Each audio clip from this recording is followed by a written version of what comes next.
What's going on, y'all? Welcome back to Shyt Talkin Time, where we break down what's happening in hip hop, the streets, the courts, the culture, and everything in between. Before we get started, make sure you hit that subscribe button, like this video, and share it with somebody who's been trying to understand what's really going on with the Lil Durk case. Because today we're not doing rumors, we're not doing fan fiction, we're not doing my cousin's friend heard from somebody in the courthouse. We're talking about what has actually been reported and what it could mean. Today's topic, Lil Durk just got a major legal development before trial. Now, first things first, Lil Durk is still facing a very serious federal case.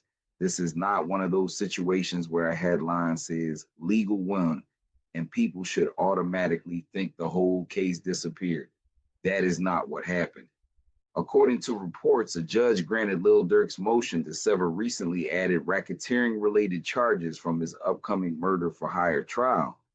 In plain English, that means those newer charges are being separated from the trial that was already moving forward. That is a legal win for Durk's defense, but it does not mean the entire case is over. And that's important because the internet loves to take one piece of legal news and run a whole marathon with it. Some people see charges separated and start saying Durk beat the case. No, that is not accurate. Other people see racketeering and start saying it's over for him.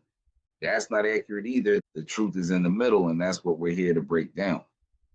According to reports, prosecutors had added racketeering related counts through a superseding indictment. Durk's legal team argued that those new charges came too close to the existing trial and would bring in a lot of additional evidence. His attorneys argued that if all of that new material was folded into the same trial, it could delay the case and affect his right to a speedy trial. So the judge sided with the defense on separating those newer racketeering counts from the upcoming murder for hire trial. That matters. Why? Because trials are not just about what prosecutors allege. Trials are about what evidence the jury sees, how much information gets introduced, and whether certain allegations could prejudice the jury. If the jury hears a bunch of broad racketeering allegations alongside the original murder for hire allegations, the defense may argue that it makes the case feel bigger, darker, and more damaging before the jury even weighs the specific charges. So separating those charges could help Durk's defense keep the upcoming trial more focused. That does not mean the separated charges are gone forever. It means they are not part of that same immediate trial based on the reporting.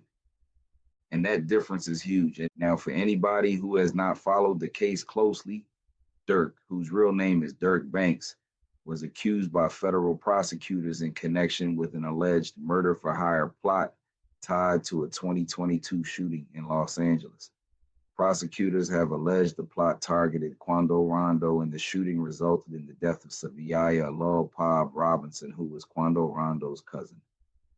Durk has pleaded not guilty. Now, let me repeat that. He has pleaded not guilty. At this stage, these are allegations. A trial is where the government has to prove its case. That's why we have to be careful when talking about cases like this. You can discuss the charges, the court filings, and the legal strategy without acting like the verdict already happened. Now, here's where the hip hop side comes in. Lil Durk is not just a rapper in this case. He is one of the biggest artists of his generation. He helped carry Chicago drill into the mainstream, built OTF into a major rap brand, and became a Grammy-winning artist with a huge fan base. So when his legal case moves, the whole culture pays attention. Fans are watching, bloggers are watching, other artists are watching, the industry is watching. And depending on what happens, this case could impact not only Durk's future, but also how hip hop labels, crews, and artist collectives are looked at by law enforcement. That is why the racketeering part matters so much. When prosecutors bring racketeering type allegations into a case, they are not just talking about one isolated incident. They are usually trying to frame a broader pattern, organization, or enterprise. That kind of framing can be powerful in court, but it can also be dangerous if the defense believes it brings in too much unrelated or prejudicial information. So the judge separating those newer charges could be a very important procedural win. Again, not a full victory, but a meaningful one. Think of it like basketball.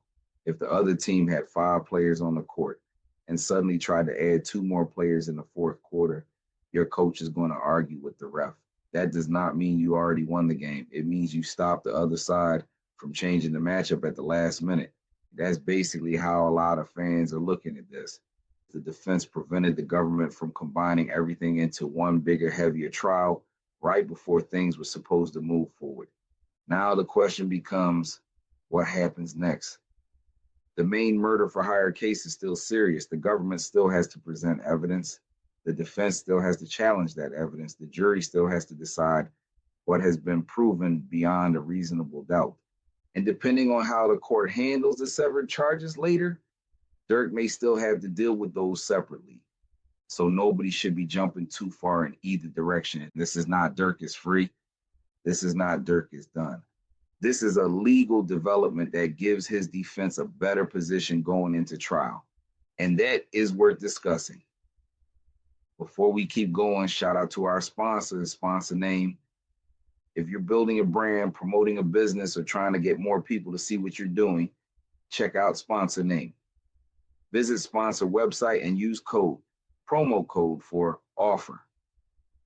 Now back to the case. The part that always gets me with these hip hop legal stories is how quickly the music, the streets, and the courts can collide.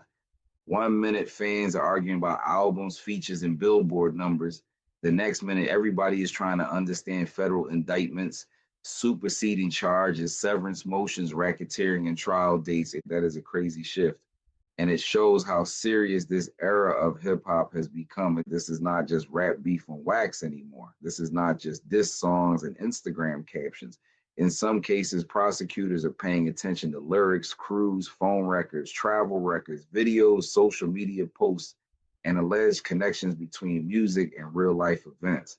That does not mean every rapper is guilty of what they rap about. It means the legal system is watching the culture differently now. And whether people like it or not, this is becoming part of the conversation around hip hop.